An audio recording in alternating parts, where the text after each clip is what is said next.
This is the Leadership School podcast. From conflict resolution, boundaries, and customer service, we dive into what it takes to be an extraordinary leader.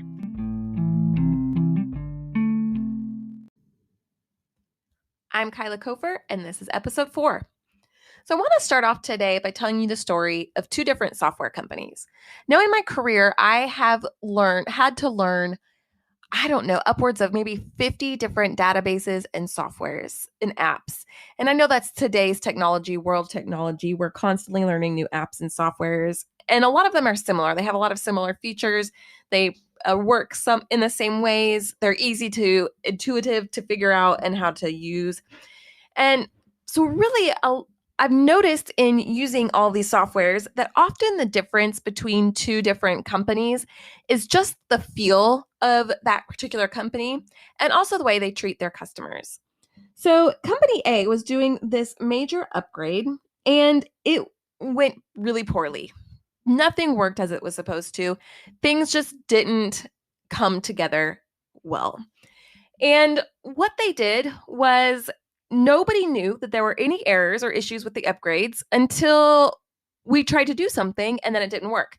So I tried to do something, it didn't work. So I sent a message to customer service and I said, hey, this is a problem. And their response was, oh yeah, we know, we're sorry, we're working on it. It took over a month for me to get the information that I had requested.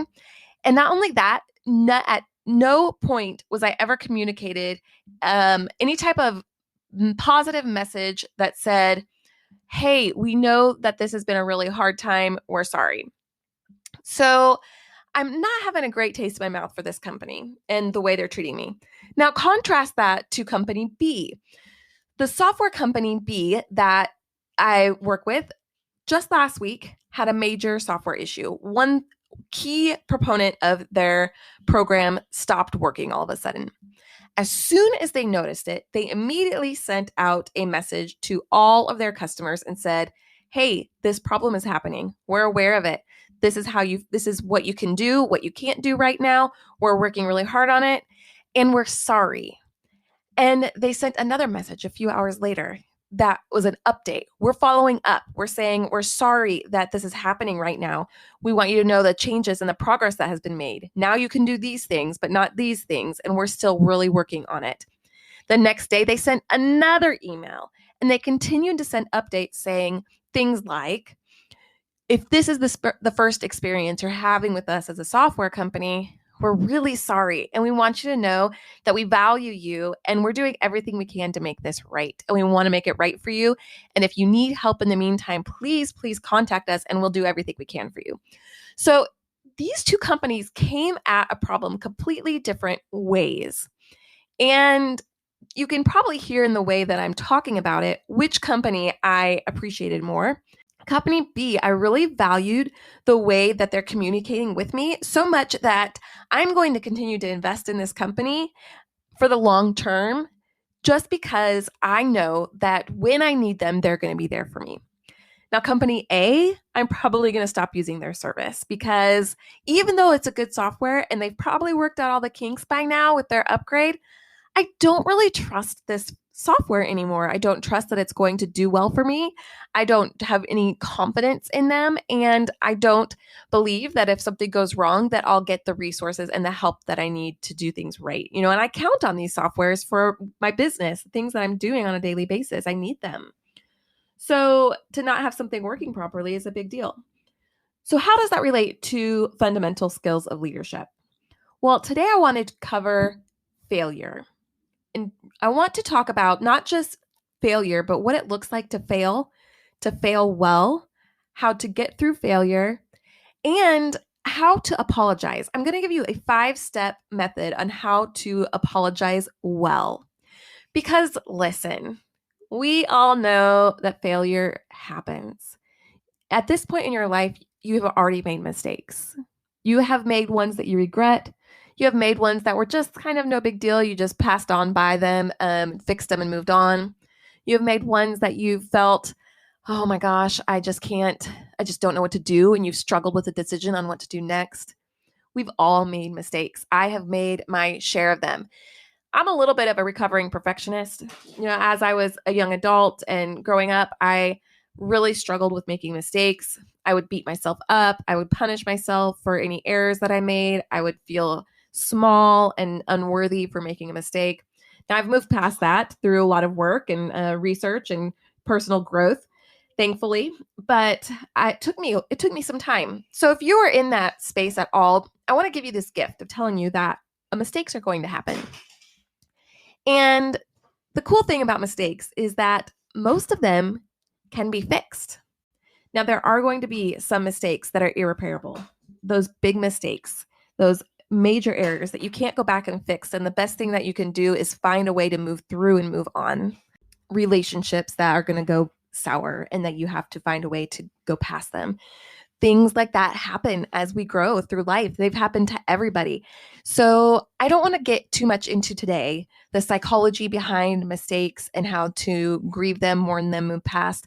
We're going to save that for a future episode and some one-on-one coaching. But what I want to get into today is just to help you acknowledge that mistakes are going to happen, failures are going to happen, and one way to move past them and to move through them is to take ownership of them, to acknowledge what happened, and to be able to say, I see this mistake and I am doing what I can to fix it.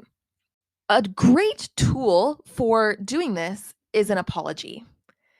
And I'm sure as children, I know I teach my children to apologize when they make a mistake. When I was a child, I was taught to apologize when I made a mistake. When I hurt somebody, I had to say the words, I'm sorry. And as an adult, sometimes I think we forget to say those words, I'm sorry, or we do them kind of in passing. Oh, sorry, excuse me, sorry. And it doesn't really have that meaning behind it.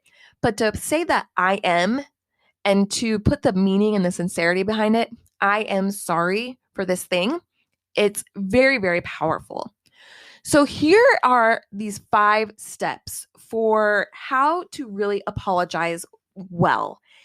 And the reason this is so useful is, like I said, when you're apologizing well with sincerity, it makes a physical shift in someone's mind, and it encourages trust. Like with the companies at the beginning of this episode, I was talking about company A who did not apologize to me other than when I asked for it, and they were kind of soft apologies like, oh yeah, we're sorry. And then there's company B who did proactive apologies and was honest about what was happening and upfront with their communication and took ownership over the situation. I have much more respect for that second company because of the way they communicated that. Communication is so key in leadership. And when we can communicate well in an apology through a mistake, that builds trust with the people that we're leading.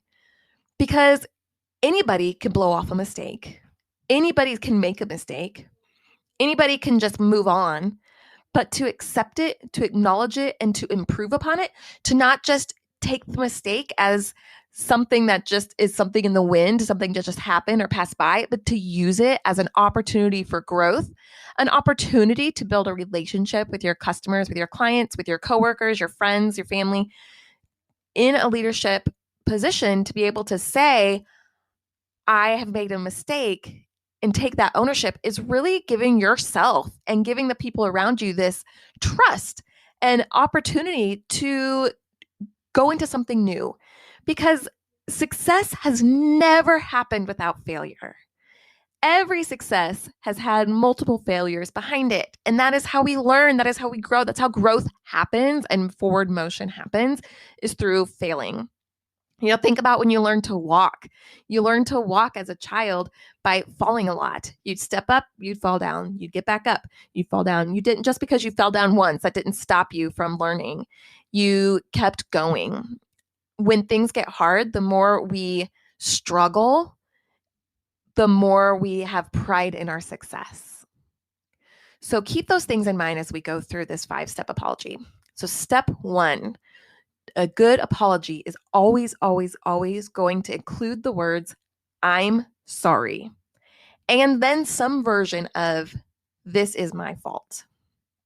It's taking ownership and acceptance of the situation, acknowledging it to another person or multiple persons in the case of these companies sending an email to me saying, I'm sorry. I acknowledge this was my fault. And use those exact words, I am sorry. Not just I apologize, but say I am sorry. It really is powerful and does this mental shift in somebody's mind of I know because of the way they're apologizing to me right now that it's sincere and that I can trust them. All right. Step 2 is offer an explanation of what happened and why.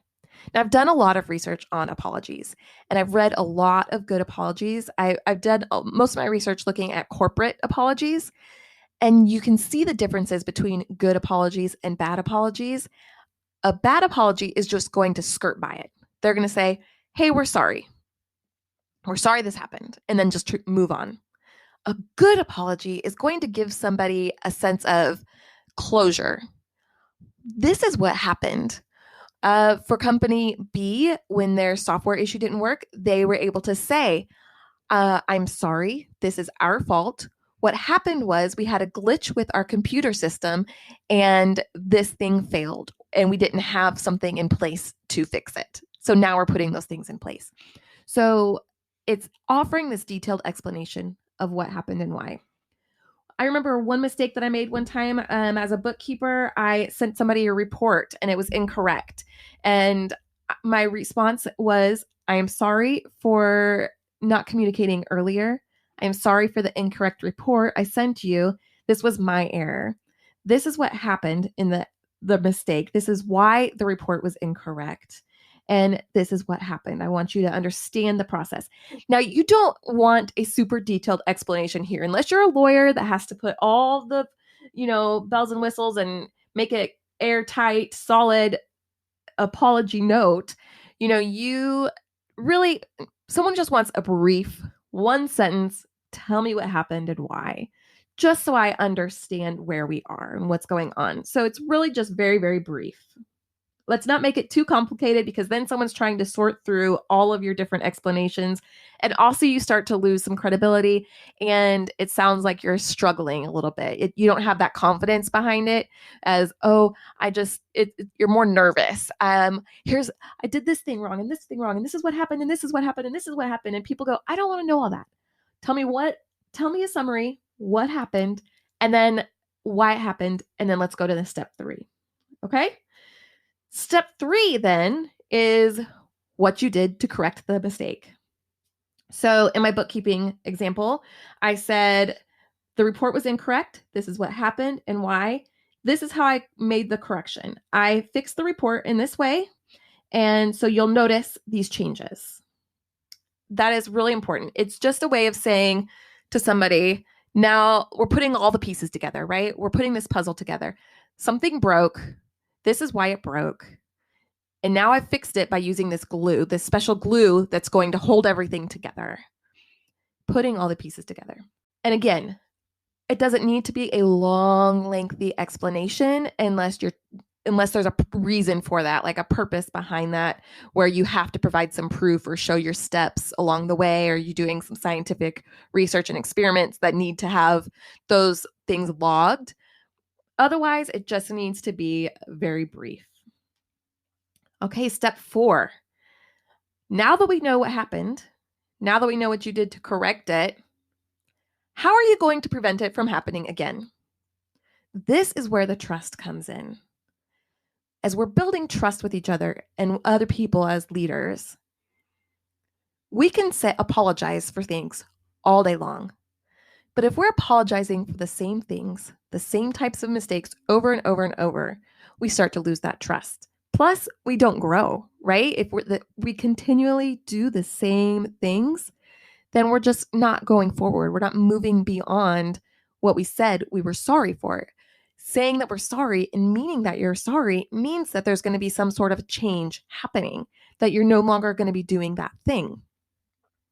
So we want to know what we're doing to prevent it again. When you've used the glue to put things back together, How are we going to prevent it from falling off the shelf and breaking again? So in my bookkeeping example, I said, I'm really sorry for the confusion and the errors. I really appreciate your patience as I sorted it out. I have learned a lot, and I've made steps to put this in process. I've made some changes and put things in place so that this doesn't happen again and will always be correct going forward. So that's a very simple explanation. It's a promise that things are going to be different, that are going to be changed. And you can be very, very specific about this. You could say, I've put reminders in my calendar for this, or we have put safeguards in place. It's letting your customer, your client base, your followers know that they can trust you, that this is not going to happen again, because you've not only fixed it, but you've put these things in play to prevent it and to keep you safe and to keep them safe. It's a feeling of security that you're generating here, that feeling of trust. All right. And then the bonus, number 5, is really a bonus, but this is a chance for you to really build a relationship, right? This is what we're trying to do. This is what we're doing, is building that trust and building a relationship and connection.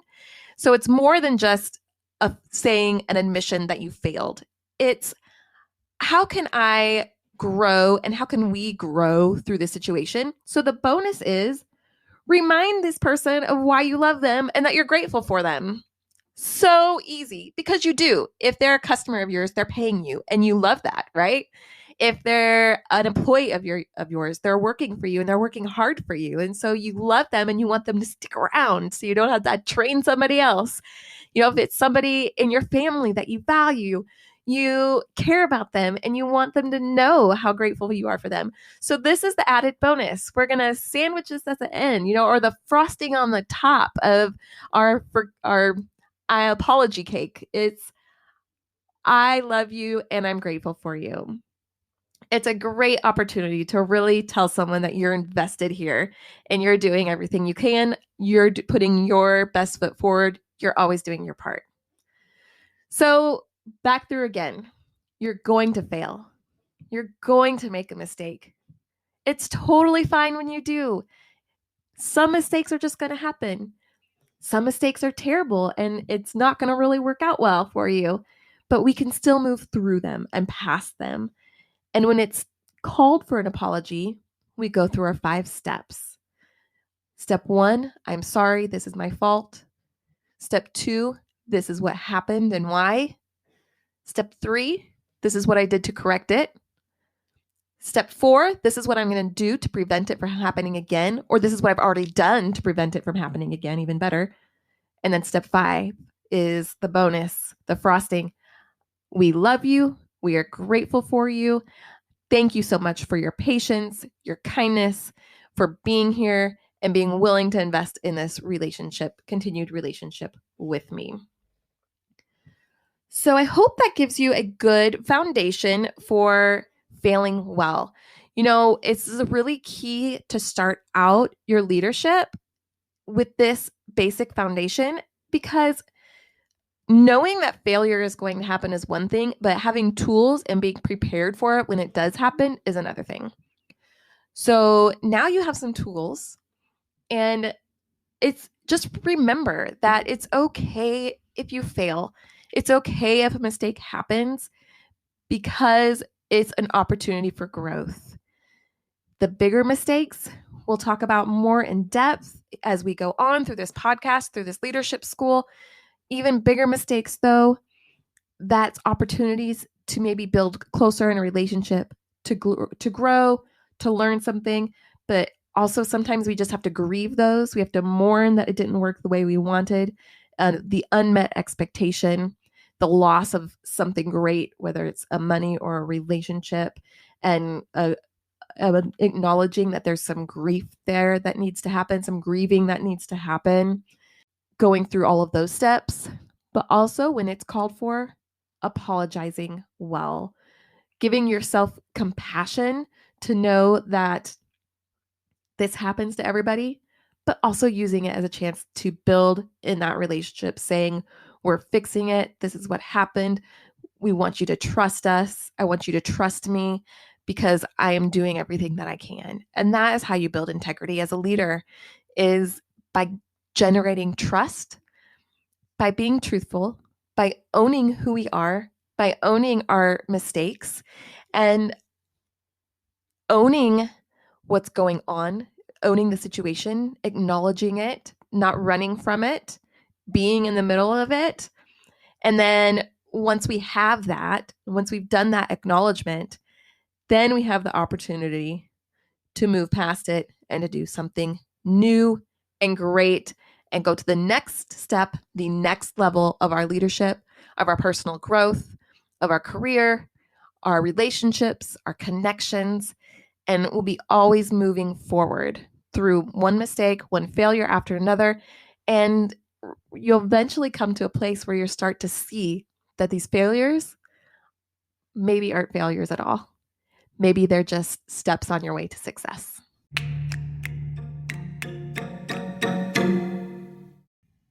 Hey, if you enjoy listening to this podcast, you have to come check out my 8-week leadership coaching program.